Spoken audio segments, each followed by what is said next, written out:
প্রত্যেকে স্বাগত। ABTA philosophy SAQ 225 পেজের অ্যান্সারগুলো দেখে নাও। যুক্তি কাকে বলে? বলবে অনুমানের ভাষায় প্রকাশিত রূপকেই যুক্তি বলে। যুক্তির বস্তুগত সত্যতা বলতে কী বোঝো?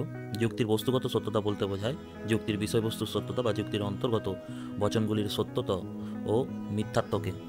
বিপরীত বিরোধিতা কাকে বলে? একই উদ্দেশ্য এবং একই বিধেয়যুক্ত দুটি সার্বিক বচনের মধ্যে যদি গুণের পার্থক্য থাকে তাহলে ওই দুটি বচনের একটিকে অন্যটির বিপরীত বচন বলে এবং তাদের মধ্যবর্তী যে সম্বন্ধ তাকে বিপরীত বিরোধিতা বলে। অসম বিরোধিতার সত্যতার নিয়ম কি?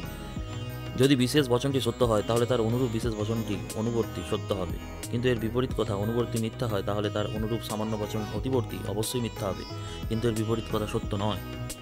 অধীন বিপরীত বিরোধিতার একটি দৃষ্টান্ত আই বচন থেকে ও বচন। কোনো কোনো মানুষ নয় পূর্ণ। কোন কোন বচনের মধ্যে অধীন বিপরীত বিরোধিতা রয়েছে? আইয়ের সঙ্গে ও এর সঙ্গে আই বচনের। সীমিত আবর্তন কাকে বলে? সীমিত আবর্তনের অপর নাম মনে রাখবে অসরল বা অসরল আবর্তন বা সীমিত আবর্তন বলে। তাহলে যে আবর্তনের আশ্রয় বাক্য সিদ্ধান্তের পরিমাণটা ভিন্ন হয় তাকেই অসরল আবর্তন বলে। এই বচনের সম আবর্তনের একটি দৃষ্টান্ত। এ বচনের আবর্তন আই না করে এ করতে হবে। একটা উদাহরণ, সকল পুস্তক হয় গ্রন্থ আর সকল গ্রন্থ হয় পুস্তক। প্রাকল্পিক নিরপেক্ষ ন্যায় কাকে বলে? যে মিশ্র ন্যায় প্রথম হেতুবাক্যটি একটি প্রাকল্পিক বচন এবং দ্বিতীয় হেতুবাক্য সিদ্ধান্তের উভয় নিরপেক্ষ বচন তাকে প্রাকল্পিক নিরপেক্ষ ন্যায় বা মিশ্র প্রাকল্পিক ন্যায় বলে। এরপরে দেখো বিকল্প পরিগ্রহণ দোষ কাকে বলে? বৈকল্পিক নিরপেক্ষ ন্যায় দুটি বিকল্পের মধ্যে একটি বিকল্পকে অপ্রধান আশ্রয় বাক্যে এবং হেতুবাক্যে স্বীকার করে সিদ্ধান্তে অপর বিকল্পকে অস্বীকার করা হলে বিকল্প পরিগ্রহণ দোষ ঘটে। বিকল্প পরিগ্রহণ দোষের একটি উদাহরণ, পিভেল কিউ পি অতএব নট কিউ। এরপর দেখো অস্তিত্বমূলক দোষ কাকে বলে? যদি কোনো যুক্তিতে এমন হয় যে অস্তিত্বমূলক তাৎপর্য নেই এই এমন কোনো আশ্রয়বাক্য থেকে অস্তিত্বমূলক তাৎপর্য আছে আইও এমন কোনো সিদ্ধান্ত নিশ্চিত করা হয় তাহলে যুক্তিতে যে দোষ ঘটে তাকে অস্তিত্বমূলক দোষ বলে। বুলীয় লিপির উদ্ভাবককে জর্জ বুল, ভেন চিত্রের রূপকার হচ্ছে জন ভেন। প্রাকল্পিক বচন কখন মিথ্যা হয়? প্রাকল্পিক বচনের পূর্বক সত্য এবং অনুগ যদি মিথ্যা হয় তাহলে কিন্তু প্রাকল্পিক বচন মিথ্যা হয়।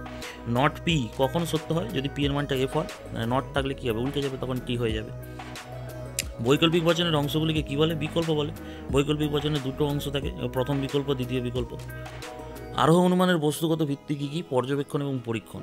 উপমা যুক্তি কাকে বলে? দুটি বস্তুর মধ্যে কোনো একটি বিষয়ে সাদৃশ্য লক্ষ্য করে তারই ভিত্তিতে যখন উভয়ের মধ্যে অন্য কোনো সাদৃশ্যের অনুমান করা হয় তাকে উপমা যুক্তি বা সাদৃশ্যমূলক আরোহ অনুমান বলে।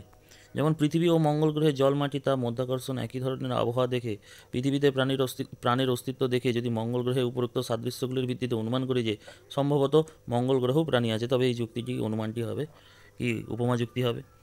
মন্দ উপমা যুক্তির একটি দৃষ্টান্ত, মানুষের মতো গ্রামোফোনেরও বুদ্ধি আছে, কারণ মানুষের মতো এটি গান করতে পারে, হাসতে পারে, কথা বলতে পারে। এটা হচ্ছে যে কি মন্দ উপমা যুক্তির দৃষ্টান্ত। আরোহ অনুমানের লাভকে অন্ধকারে ঝাঁপ দেওয়া বলেছেন মিল। বহু কারণবাদ বলতে কী বোঝো? যে মতবাদ অনুসারে একই কার্য বিভিন্ন সময় বিভিন্ন রকমের কারণের দ্বারা হচ্ছে যে উৎপন্ন হয় তাকেই কিন্তু বহু কারণবাদ বলে। ঠিক আছে, তাহলে এখানে একটা টাইপিং মিস্টেক আছে, তোমরা ঠিক করে নেবে। একই কার্য বিভিন্ন সময় বিভিন্ন রকমের কারণ দ্বারা যদি উৎপন্ন হয় তাকেই কিন্তু বহু কারণবাদ। যেমন মৃত্যু নামক ঘটনা, বহু কারণ থাকতে পারে। ঠিক আছে, যেমন বিষ পান করলেও মৃত্যু হতে পারে, কিংবা কেউ দুর্ঘটনাজনিতও মৃত্যু হতে পারে, কিন্তু তাহলে মৃত্যুর বহু কারণ হতে পারে। ঠিক আছে, তাহলে একটাই কার্য মৃত্যু, তার বহু কারণ থাকতে পারে, সেটি হচ্ছে বহু কারণবাদ। বহু কারণবাদের সমর্থক কারা? বহু কারণবাদের সমর্থক হচ্ছেন মিল, বেইন প্রভৃতি যুক্তিবিজ্ঞানীরা। এরপর দেখো কে কারণকে পর্যাপ্ত শর্ত হিসেবে গ্রহণ করেছেন? এটা হচ্ছে মিল।